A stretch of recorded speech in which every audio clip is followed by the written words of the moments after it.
ناظرین، آخری عشرے کی ایک خاص خصوصیت یہ ہے کہ اس میں ایک ایسی رات ہے جو 1000 مہینوں سے زیادہ بہتر ہے، یعنی اس رات کا عمل 1000 مہینوں کی عبادت سے زیادہ بہترین عمل ہے۔ یعنی ایک شخص اگر 1000 مہینے عبادت کرتا رہے اور دوسری طرف اس کو اگر یہ رات نصیب ہو جائے تو اس کی خوش قسمتی کے کیا کہنے، کیونکہ اس ایک رات میں وہ جو کچھ کرے گا وہ اس کی اس ساری عبادت سے زیادہ افضل ہوگا۔ قرآن مجید میں اللہ سبحانہ وتعالی نے ایک پوری سورت اس رات کے بارے میں نازل فرمائی ہے، سورۃ القدر۔ اللہ تعالیٰ فرماتے ہیں اِنَّا أَنزَلْنَاهُ فِي لَيْلَةِ الْقَدْرِ، بے شک ہم نے اس کو یعنی قرآن مجید کو لیلۃ القدر میں اتارا۔ وَمَا أَدْرَاكَ مَا لَيْلَةُ الْقَدْرِ، اور تم کیا جانو کہ لیلۃ القدر ہے کیا؟ لیلۃ القدر خیر من الف شہر، لیلۃ القدر 1000 مہینوں سے زیادہ بہتر ہے۔ گویا اس رات کی فضیلت اس بنا پر بھی ہے کہ اس میں قرآن مجید نازل کیا گیا۔ قرآن مجید سب سے عظیم ہستی کی طرف سے آیا، یعنی اللہ سبحانہ وتعالیٰ کا کلام سب سے بہترین انسان یعنی محمد صلی اللہ علیہ وسلم پر نازل کیا گیا، سب سے بہترین مہینے رمضان میں نازل کیا گیا، سب سے بہترین رات یعنی لیلۃ القدر میں نازل کیا گیا کہ اس ایک رات کا عمل 1000 مہینوں سے زیادہ بہتر ہے۔ اور مزید یہ کہ تنزل الملائکۃ والروح فیہا، اس میں فرشتے اترتے ہیں، ملائکہ اترتے ہیں اور روح یعنی جبریل امین اترتے ہیں۔ سلام ہی حتی مطلع الفجر، یہ رات سراسر سلامتی کی رات ہے یہاں تک کہ فجر طلوع ہو جائے۔ اتنی خوبصورت رات، اتنی بہترین رات، اتنی خیر و برکت اور بھلائیوں سے معمور رات، کیا ہم اس کا انتظار نہیں کریں گے؟ کیا ہم اس کو پانے کی کوشش نہیں کریں گے اور اس کے لیے مزید طلب اور تڑپ بڑھائیں گے نہیں؟ خوش قسمت ہے وہ جو اس رات کی بھلائی پا گیا اور بدقسمت ہے وہ جو اس رات کی خیر سے محروم رہ گیا۔ اس لیے ہمیں آج سے ہی اس بات کا تہیہ کر لینا چاہیے کہ انشاءاللہ ہم آخری عشرے کی سب راتوں میں عبادت کریں گے اور پچھلے 2 عشروں کی نسبت زیادہ کریں گے تاکہ ہم اس رات میں نیک عمل کر کے اپنے نامہ اعمال کو بہتر بنا سکیں۔ اس رات کی تلاش میں اگر پورا عشرہ بھی عبادت کرنا پڑے تو کوئی مشکل کام نہیں، کوئی گھاٹے کا سودا نہیں، بلکہ نفع ہی نفع ہے، کیونکہ یہ رات جو خیر و برکت کی رات ہے، جس کو مل گئی اس کی خوش قسمتی کا کیا ٹھکانہ۔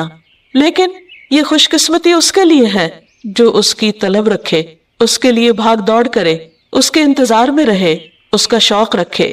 یہ رات جس میں فرشتے اترتے ہیں، اس کے بارے میں نبی صلی اللہ علیہ وسلم نے مزید وضاحت کی، فرمایا، حضرت ابو ہریرہ سے روایت ہے کہ ان الملائکۃ تلک اللیلۃ فی الارض اکثر من عدد الحصى، بلا شبہ اس رات کو زمین میں فرشتوں کی تعداد کنکریوں سے بھی زیادہ ہوتی ہے۔ اور پھر فرشتے جب اترتے ہیں تو ایک خاص قسم کا ماحول پیدا ہو جاتا ہے، ہر طرف نیکی کا دور دورہ ہوتا ہے، ایک خاص روح ہوتی ہے اس رات میں۔ اس لیے ہم سب کو اس سے بھرپور فائدہ اٹھانا ہے، کیونکہ ایک اچھا عمل 1000 ماہ کے عمل سے بہتر ہے۔ حضرت انس سے روایت ہے کہ رمضان آیا تو رسول اللہ صلی اللہ علیہ وسلم نے فرمایا، ان هذا الشهر قد حضركم وفيه ليلة خير من 1000 شهر من حرمها فقد حرم الخير كله ولا يحرم خيرها الا محروم۔ کہ لوگو، یہ مہینہ جو تم پر آیا ہے اس میں ایک ایسی رات ہے جو 1000 مہینوں سے بہتر ہے، جو شخص اس سے محروم رہا وہ ہر بھلائی سے محروم رہا۔ اس رات کی سعادت سے صرف بد نصیب ہی کو محروم کیا جاتا ہے، یعنی حقیقی معنوں میں بد نصیب وہ ہے جو اس رات کی عبادت سے محروم رہے، اس رات کی خیر سے محروم رہے۔ لیلۃ القدر آخری عشرے کی کوئی بھی رات ہو سکتی ہے، لیکن نبی صلی اللہ علیہ وسلم نے خاص طور پر طاق راتوں میں اسے تلاش کرنے کا حکم دیا ہے۔ ابن عمر کہتے ہیں کہ رسول اللہ صلی اللہ علیہ وسلم نے فرمایا، التمسوها في العشر الاواخر يعني ليلة القدر فإن ضعف أحدكم أو عجز فلا يغلبن على السبع البواقي۔ صحیح مسلم کی اس روایت کا معنی ہے کہ رمضان کے آخری عشرے میں شب قدر تلاش کرو، پھر اگر تم میں سے کوئی کمزوری دکھائے یا عاجز ہو جائے تو آخری 7 راتوں میں سستی نہ کرے۔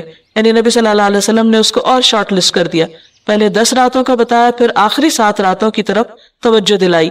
اس رات کا قیام گناہوں کی بخشش کا ذریعہ ہے۔ نبی صلی اللہ علیہ وسلم نے فرمایا، من قام لیلۃ القدر ایمانا واحتسابا غفر له ما تقدم من ذنبه، جس نے لیلۃ القدر میں ایمان اور احتساب یعنی ثواب کی نیت سے قیام کیا، اس کے پچھلے تمام گناہ معاف کر دیے جائیں گے۔ اس سے یہ بات بھی پتہ چلتی ہے کہ اس رات کی سب سے افضل نیکی قیام کرنا ہے، یعنی اللہ تعالیٰ کے حضور کھڑے ہو کر زیادہ سے زیادہ قرآن مجید پڑھنا، یعنی نماز کی حالت میں، یا سننا ہے۔ اسی طرح اس رات میں شور ہنگامے، لڑائی جھگڑے، فضول اور لغو گفتگو سے بھی پرہیز کرنا چاہیے۔ عام طور پر ہوتا یہ ہے کہ جب لوگ مساجد میں اکٹھے ہوتے ہیں یا کچھ گھروں میں اکٹھے ہو کر اجتماعی طور پر قیام اللیل کا اہتمام کرتے ہیں تو پھر بعض اوقات تھکاوٹ ہونے کی صورت میں چائے کا دور چلتا ہے یا پھر گفتگو شروع ہو جاتی ہے، تو ہو سکتا ہے کہ وہی دعا کی قبولیت کا وقت ہو۔ اس لیے پوری رات میں انسان اپنے آپ پر خوب چیک رکھے، نظر رکھے کہ وہ عبادت کے سوا کسی اور چیز کی طرف دھیان نہ دے۔ اگر کوئی اور کر رہا تو اس کو بھی سمجھائے۔ اس سلسلے میں ایک حدیث ہے، عبادہ بن صامت سے مروی ہے کہ نبی صلی اللہ علیہ وسلم ہمیں شب قدر کی خبر دینے کے لیے تشریف لا رہے تھے کہ دو مسلمان آپس میں جھگڑا کرنے لگے۔ اس پر آپ صلی اللہ علیہ وسلم نے فرمایا، میں آیا تھا کہ تمہیں شب قدر بتا دوں، لیکن فلاں اور فلاں نے آپس میں جھگڑا کر لیا، پس اس کا علم اٹھا لیا گیا اور امید ہے کہ تمہارے حق میں یہی بہتر ہوگا۔ اس حدیث سے ہمیں دو باتیں پتہ چلتی ہیں۔ ایک تو یہ کہ مسلمانوں کا باہم لڑائی جھگڑا فتنہ فساد ان کو بہت سی خیر سے محروم کر دیتا ہے۔ ایک اور حدیث کے مطابق فساد اور باہمی تعلقات کی خرابی دین کو مونڈ دینے والی ہے، یعنی دین کا صفایا کر دیتی۔ وہاں کوئی ایمان اور تقوی اور خیر بھلائی باقی نہیں رہتی جہاں لوگوں کے درمیان باہم تعلقات اچھے نہیں ہوتے۔ اور یہاں ہم دیکھتے ہیں کہ نبی صلی اللہ علیہ وسلم اسپیسیفکلی یہ بتانے کے لیے آئے کہ کون سی رات لیلۃ القدر ہوگی تاکہ لوگ اس میں پوری طرح عبادت کر سکیں، لیکن لڑائی جھگڑے کی وجہ سے وہ علم آپ سے اٹھا لیا گیا۔ لیکن آپ نے یہ فرمایا کہ اسی میں بھلائی ہوگی۔ اس سے ہمیں ایک اور بات بھی پتہ چلتی، اور وہ یہ کہ نبی صلی اللہ علیہ وسلم انتہا درجے کی مثبت سوچ رکھتے تھے۔ وہ ہر اس موقع پر جہاں کوئی شخص پریشان ہو کر کام چھوڑ سکتا ہے یا ڈپریشن میں جا سکتا ہے، آپ اس موقع پر بھی ہمیشہ یہی بتاتے کہ اس میں بھی بھلائی ہے، اس میں بھی خیر ہے۔ اور ہم اگر غور کریں تو خیر نظر بھی آتی ہے۔ وہ یہ کہ اگر ہمیں یہ پتا ہوتا کہ فلاں ایک رات لیلۃ القدر ہے، مثلاً بعض لوگ جیسے کہتے ہیں 27ویں کی رات یا کوئی اور رات، تو پھر ہم صرف عبادت اسی رات میں کرتے۔ اب چونکہ پتہ نہیں کہ کون سی رات ہے تو اس ایک رات کو تلاش کرنے کے لیے ہم اور بھی بہت سی راتوں میں عبادت کر لیتے ہیں، جو یقینی طور پر ثواب اور اجر کا کام ہے۔ لیلۃ القدر اگرچہ یہ نہیں پتہ چلتا کہ کون سی رات ہے، لیکن اس کی کچھ علامات ہمیں بتائی گئی ہیں۔ وہ علامات کیا ہیں؟ احادیث کی روشنی میں دیکھیے، نبی صلی اللہ علیہ وسلم نے فرمایا، شب قدر کی صبح کو سورج کے بلند ہونے تک اس کی شعاع نہیں ہوتی، وہ ایسے ہوتا ہے جیسے تھالی، یعنی سورج نظر تو آتا ہے لیکن اس کی شعاعیں نہیں نظر آتی، یعنی سورج کا رنگ ایک طرح سے مختلف ہوتا ہے۔ ایک اور روایت میں آتا ہے، حضرت ابو ہریرہ سے روایت ہے کہ ہم نے رسول اللہ صلی اللہ علیہ وسلم کے پاس شب قدر کا ذکر کیا تو آپ نے فرمایا، تم میں سے کون اسے یاد رکھتا ہے؟ اس میں جب چاند نکلتا ہے تو ایسا ہوتا ہے جیسے بڑے تھال کا کنارہ، یعنی اس کو بھی آپ نے تھال سے تشبیہ دی، لیکن کنارہ اس لیے کہ آخری راتوں میں چاند پورا نہیں رہتا، ایک کنارے کی طرح رہ جاتا ہے۔ اسی طرح ابن عباس سے مروی ہے کہ رسول اللہ صلی اللہ علیہ وسلم نے فرمایا، شب قدر آسان اور معتدل رات ہے جس میں نہ گرمی ہوتی ہے اور نہ سردی۔ اس صبح کا سورج اس طرح طلوع ہوتا ہے کہ اس کی سرخی مدھم ہوتی، یعنی سورج کی ایک نشانی بتائی گئی، لیکن ظاہر ہے کہ وہ تو جب رات گزر جاتی ہے پھر ہی نظر آتا ہے۔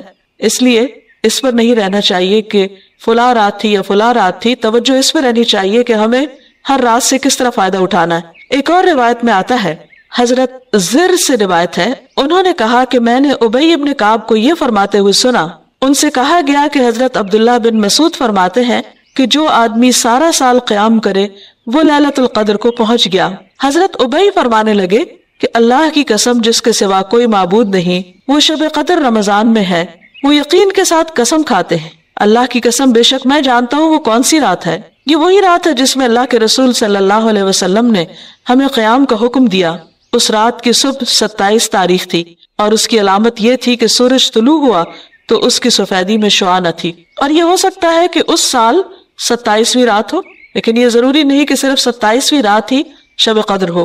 ام المومنین حضرت عائشہ کہتی ہیں کہ میں نے پوچھا، اے اللہ کے رسول صلی اللہ علیہ وسلم، اگر میں شب قدر پالوں تو اس میں کیا کہوں، یعنی کون سی خاص دعا مانگوں؟ آپ نے فرمایا، کہو اللہم انک عفو تحب العفو فاعف عنی، اے اللہ تو معاف کرنے والا ہے، معاف کرنے کو پسند کرتا ہے، بس تو مجھے معاف کر دے۔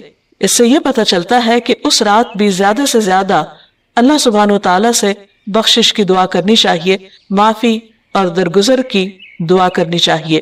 اس کے علاوہ انسان قرآن مجید کی تلاوت کر سکتا ہے، اگر خواتین نماز نہ پڑھ سکے تو ذکر اذکار کر سکتی ہیں، تسبیحات کر سکتی ہیں، اپنی غلطیوں کی معافی مانگ سکتے ہیں ہم سب، کیونکہ اللہ تعالیٰ بندے کی توبہ سے خوش ہوتے ہیں۔ ایک حدیث میں آتا ہے کہ نبی صلی اللہ علیہ وسلم نے فرمایا، ایک آدمی گناہ کرتا ہے، پھر کہتا ہے کہ اے اللہ میرا گناہ معاف کر دے، تو اللہ تعالیٰ فرماتا ہے کہ میرے بندے نے گناہ کا کام کیا اور اسے علم ہے کہ اس کا کوئی رب بھی ہے جو گناہوں کو معاف فرماتا ہے اور ان پر مواخذہ کرتا ہے، میں نے اپنے بندے کو معاف کر دیا۔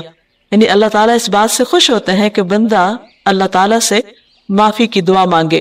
پھر اللہ تعالیٰ بخشش کا وعدہ بھی کرتے ہیں۔ رسول اللہ صلی اللہ علیہ وسلم نے فرمایا کہ شیطان نے اللہ عز و جل سے کہا، مجھے تیری عزت اور جلال کی قسم، میں تیرے بندوں کو اس وقت تک گمراہ کرتا رہوں گا جب تک ان کے جسم میں روح رہے گی، یعنی جب تک وہ فوت نہیں ہو جاتے۔ اور اللہ تعالیٰ نے فرمایا، مجھے اپنی عزت اور جلال کی قسم، جب تک وہ مجھ سے معافی مانگتے رہیں گے میں بھی انہیں معاف کرتا رہوں گا۔ یعنی اللہ تعالیٰ کو معاف کرنا پسند ہے، اس لیے خصوصی طور پر لیلۃ القدر میں اپنے گناہوں کی معافی مانگنی چاہیے، کیونکہ اس میں قبولیت کی گھڑیاں ہوتی ہیں۔ اور استغفار کا فائدہ یہ بھی ہے کہ انسان عذاب سے محفوظ رہتا ہے۔ قرآن مجید میں آتا ہے کہ اللہ تعالیٰ ان کو عذاب نہیں دیں گے جب تک وہ استغفار کرتے رہیں گے۔ کوئی بھی انسان یا قوم اپنی کوتاہیوں، غفلتوں، گناہوں کی وجہ سے اللہ تعالیٰ کو ناراض کر دیتی ہے، لیکن اللہ تعالیٰ رب الرحیم ہے، غفور الرحیم ہے، وہ اپنے بندوں کو معاف کر دیتے ہیں۔ لہٰذا اس موقع پر ہمیں انفرادی توبہ کے علاوہ اجتماعی توبہ بھی کرنی چاہیے۔ قرآن مجید میں اللہ تعالیٰ فرماتے ہیں وَتُوبُوا إِلَى اللَّهِ جَمِيعًا أَيُّهَا الْمُؤْمِنُونَ، اے مومنو سب مل کر اللہ سے توبہ کرو، اللہ تعالیٰ معاف فرمانے والا ہے، خواہ انسان کے گناہ آسمان کی بلندیوں تک ہی کیوں نہ پہنچ جائیں۔